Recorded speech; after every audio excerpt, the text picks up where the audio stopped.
From time to time, I go through my Facebook friend list and perform what I call a spring cleaning. The fake profiles of bikini-clad girls I drunkenly accepted, the distant high school buddies who posted endless articles from the alt-right and far-left blogospheres, and those whom I can't remember adding in the first place all get unfriended en masse. No ceremony, no last profile views, just one little click, and they're gone. The feeling that accompanies their removal is on par with the surge of contentment you get when you declutter a cramped room. Jake Lemon was in that latter category of random add-ons gone unremembered. When I saw him on that list, there was no vague recollection or a, "Hey, that face looks familiar." As far as I could recall, I'd never even seen his name or his face before. His profile image wasn't a casual selfie or even a picture with family or friends. Instead, it looked like a studio portrait, the kind with fake backdrops and excessive lighting. He looked to be in his 20s or early 30s and had short, dirty blonde hair combed to the side. His eyes were like the eyes of someone who had stayed up a week but was still amped on way too much caffeine. His toothy smile was even more off-putting. It was unnaturally big with a touch of desperation. If someone put a gun to your head and said, "Smile wide or I'll shoot," you would probably be smiling like Jake Lemon. I didn't have time to think too long or hard. I clicked that damn unfriend button in record time and felt much relieved when his unnatural nervous energy brimming face disappeared from my list of friends. Obviously, if that was that, then I wouldn't even remember the name Jake Lemon today. But that wasn't that. A week passed and I was mindlessly scrolling through my newsfeed the day the figurative snowball started rolling down the hill, careening toward me. It began like far too many real-life horror stories do, with an instant message. My phone alerted me that I had a new chat request from Jake Lemon, the name I had already forgotten. But when I looked at the chat screen and saw that ghostly profile picture with exaggerated forced smile, my stomach warbled just a little. Jake Lemon. Hi. Since Messenger is a tattletale about when a message is seen, I knew that he knew I had seen what he had sent to me. I saw it and with slight trepidation, I responded, "Hello."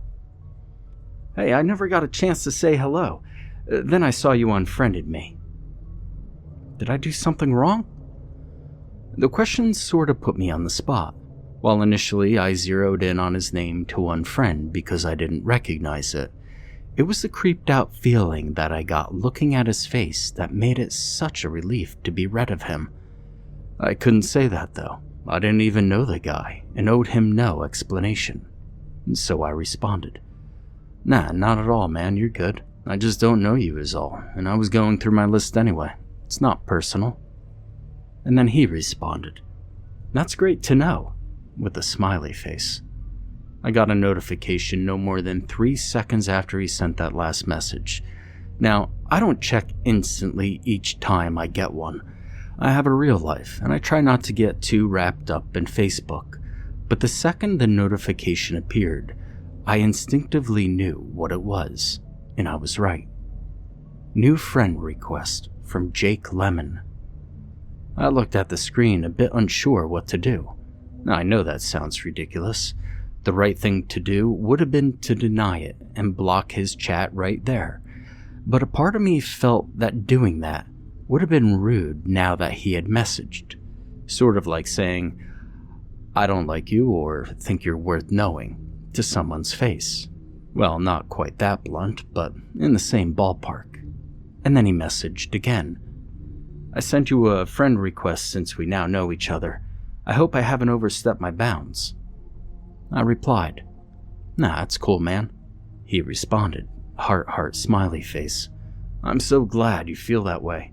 Friends make the world go round, you know." Now I was getting some seriously creepy vibes, but I also felt a little bad for him. He was obviously very strange, and I imagined he didn't have many real friends. A judgmental conclusion? Sure. But from even this short and awkward back and forth, I felt it was probably the right one. If throwing him a bone and accepting his request gave him some contentment, it wouldn't be the end of the world if we were Facebook friends. And so I replied, "Cool, I gotta go, Jake. Work. Nice to meet you, though." "Nice to meet you, Kevin. Talk to you later." I was relieved to be done with the forced conversation, and those emojis only heightened the unnerving feeling that chat gave, but I still felt some strange obligation. I cycled back to the friend request screen and re-accepted Jake Lemon as a friend. And now you're probably thinking this was a big mistake. And you wouldn't be wrong. Like I said earlier, I'm not one of those types who live on Facebook, and when I want to message a friend, I do it through old-fashioned SMS texting. I pretty much only had the Messenger app because my girlfriend, Dottie, preferred it for sending me pics, videos, in a world of stupid animal memes that were supposed to make me go, "Aww," but really only made me groan. So the next day, when I found out she was cheating on me, I'd no desire to read her litany of apologies or tearful pleading. I disabled the app. I won't go into that story. I owe her just a tiny bit of respect. But I maintained my strength of will for 7 days, which really is a feat considering the fact that I'm pathetic. Eventually, though, my resolve broke. I didn't want to call. I wasn't ready to hear her voice just yet, but a message would work. I re-enabled the app and saw that I had several missed messages from 2 friends. One was Dottie Strauss, and the other from Jake Lemon. I ignored his and I opened Dottie's chat window. Now I won't bore you with the details. Suffice to say she groveled hard, and I was likely beyond transparent in playing it cool. We were to meet the next night, and I told her I would have to take it one day at a time. After I finished talking with her, I opened up the other dialogue. The string of messages made me very uncomfortable. Every one of these was from Jake Lemon. "Hi. Message received 7 days ago. Hello. Message received 7 days ago. Hi. Message received 6 days ago. What are you doing? Heart emoji. Received 5 days ago. Are you mad at me? Message received 4 days ago. Hi, Kevin. Message received 3 days ago. I just baked a cake, and I dedicate it to all my friends who can't eat it with me anymore. Message received 2 days ago. Where'd you go, Kevin? I thought we were friends. Message received yesterday. It appears that maybe you didn't really mean it when you said we could be best friends, but I meant it, and friends don't give up on other friends. I just made a gift for you. I can't wait to give it to you. Smiley face emoji. And that message was received 5 hours ago. Now, 3 things stuck out to me immediately. 1, this guy had no conception of boundaries whatsoever. 2, he had 0 social skills and was probably much lonelier than I thought at first. And 3, he wasn't just creepy, he was a little scary. I made up my mind in that moment to give Jake Lemon the cleansing treatment for the second and final time, but naturally, just as I was making my way to delete him from my life, I got a phone call from Dottie. She apparently interrupted 1 day at a time as an open invitation to continue on as if nothing had ever happened, and wanted to talk about all the cute noises her dog was making. 2 hours later, when I hung up the phone, I had again forgotten about my new best friend, Jake Lemon. The next day was uneventful and routine. I worked 4 hours, shoveled some food in my mouth at lunch, worked 4 more, came home, watched TV, took a shower, and got dressed for my date with Dottie at Dolce Vita Italian restaurant. It was an okay outing, and I could have taken her home and not slept alone that night, but the pain of her infidelity was still very raw. I came home alone instead, takeout bag in hand. It wasn't until noon the next day that I was forced to remember Jake Lemon. I could be a late riser on the weekends. What woke me was the sound of Facebook's chime coming from my phone. I had 2 notifications, and just like before, I already had a suspicion of who was at the heart of them. That's right, I said to myself. Time to get rid of you, isn't it? Before I made to do that, however, I clicked on the notification tab. I was fully expecting some lightweight creepiness from Jake, but I drastically underestimated him.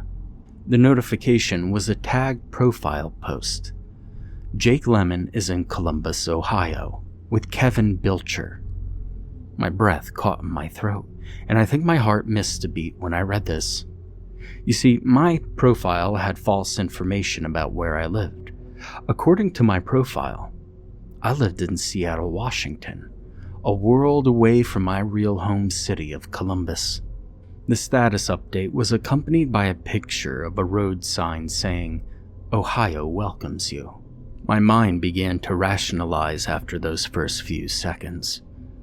He probably saw my friends commenting on my post, realized that they were all local to Columbus, and made the basic connection, I thought. But that picture of the road sign, no, this is a message. He said he was going to give me something, and now I see this. And just like that, my heart was beginning to quicken its beat. If the first notification put ice into my veins, the second one absolutely froze me solid. Jake Lemon is at Vita Dolce with Kevin Bilcher. Now this time the picture wasn't some vaguely menacing street sign. It was a grainy picture of Dottie and I seated at our table, shot through the outside window. It was a goddamn photo of us both. I felt a mixture of surreal detachment and horror-induced panic, with a sprinkle of righteous anger. It was time to phone the police. I honestly didn't think anything would come of it, but when a person is tracking you down and sending you photographs of yourself and your girlfriend saying, "Get lost," is kind of a neutered response. I called 911 and I explained everything to the on-duty officer I spoke to after being connected to the police department. I even sent him profile links via email as I spoke to him. His name was Foster. I didn't think of him much at the time. "Mr. Bilcher," Officer Foster said, "we don't take stalking lightly, or any crime for that matter. Unfortunately, the information which you had given doesn't quite rise to that level." "This Mr. Layman?" "Lemon," I corrected, not liking where this was going. "Right, Lemon. From your account, this Mr. Lemon was breaking no laws. He has the right to travel to wherever he wants and to take photos of public places.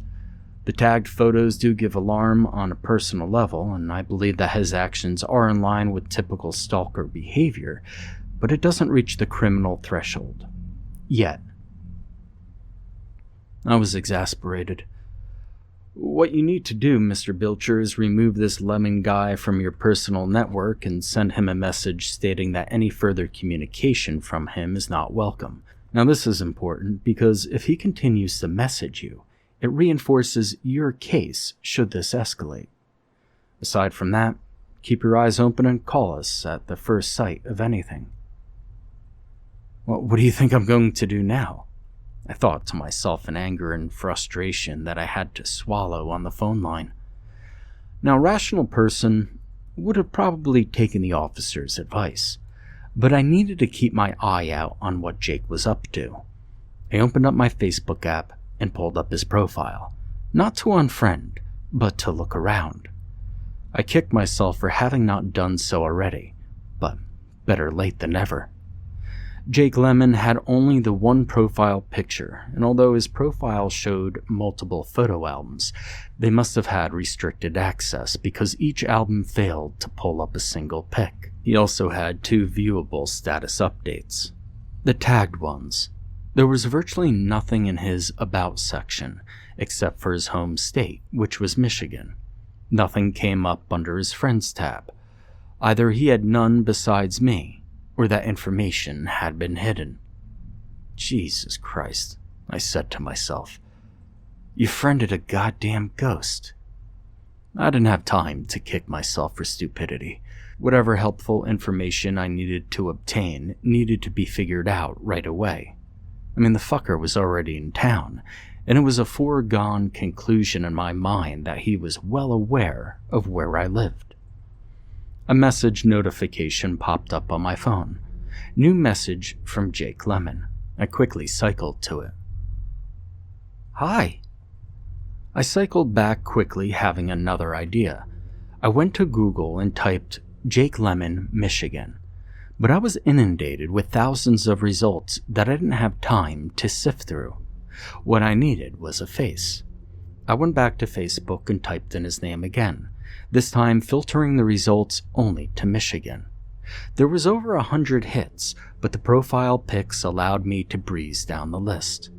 What I was hoping for was that at some prior time, Jake had another account, one that yielded more information than I could possibly use against him, and to protect myself. New message from Jake Lemon. I can't wait to see you. Heart emoji. I quickened my pace but found nothing. I felt helpless. I knew he was closing in, and right now I needed something. Anything. I typed Jake Lemon, Jake Lemons, Jacob Lemons. Nothing. Nothing at all. I was running in circles and feeling more desperate by the second. He messaged again. When you see me, I know I'm going to make you smile. Layman. The officer's mispronunciation repeated in my head, so I typed in Jake Layman. None of those listed with his name bore any resemblance to Jake's profile photo, but I did see something near the bottom that caught my eye.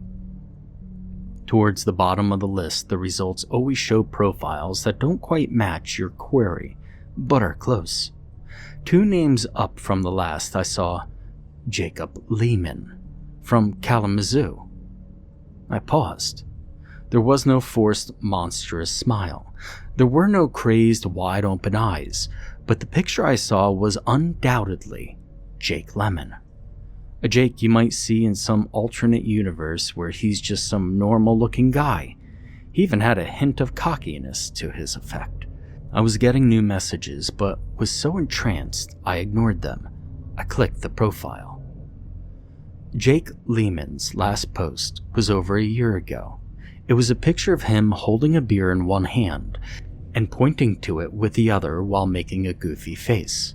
It had over 200 comments. I will miss you. The world just got a bit darker, the first one said.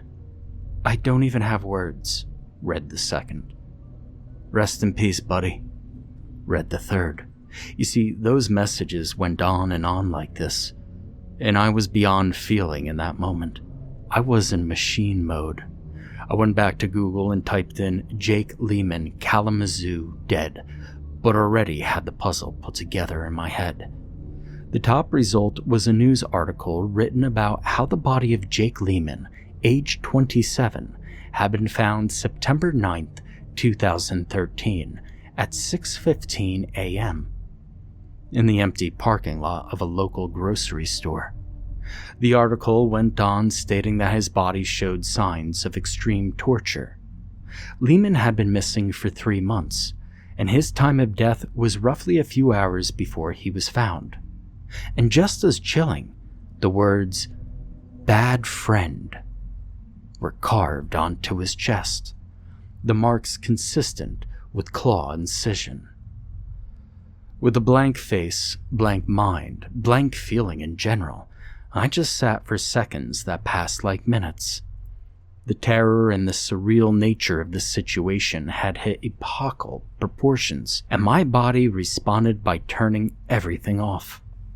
Even after the notification sound alerted me again, all I could do was sit there, immobile. Boom! My front door came crashing in. I jumped straight into the air, just like a cartoon character. Before I could even respond, a figure came through its now open space. But it wasn't Jake or whatever his real name was. It was a police officer.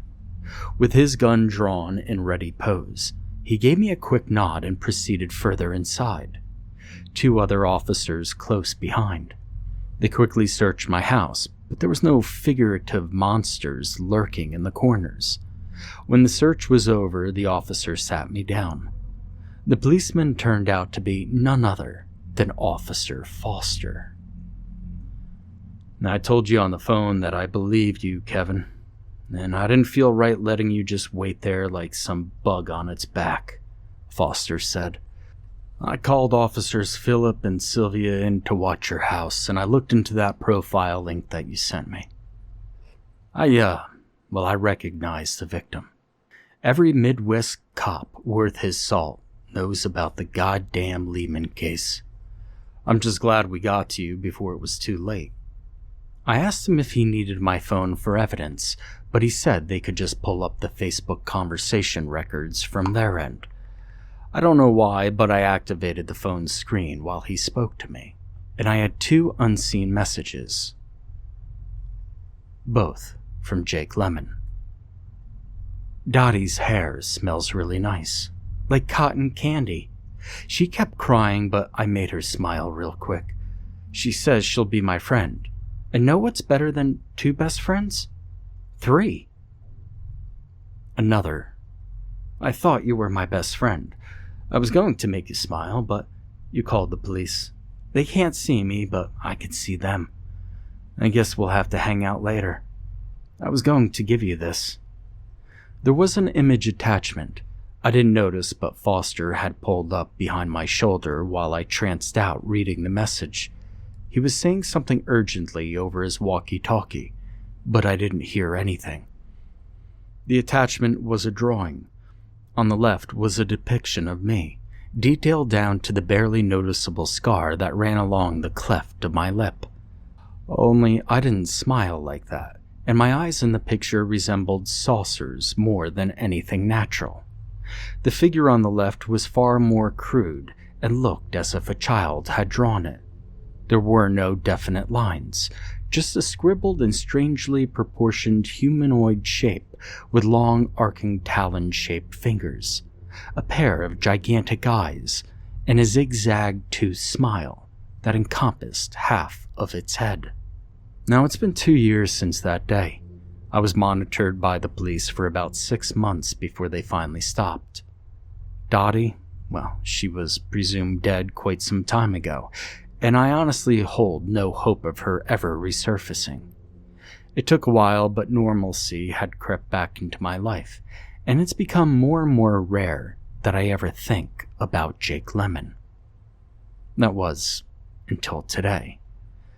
I'm writing this all out right now for the world, just in case I wind up disappearing. Earlier this afternoon, I received a friend request from someone called Kevin Pilchard. He has no profile photo just yet.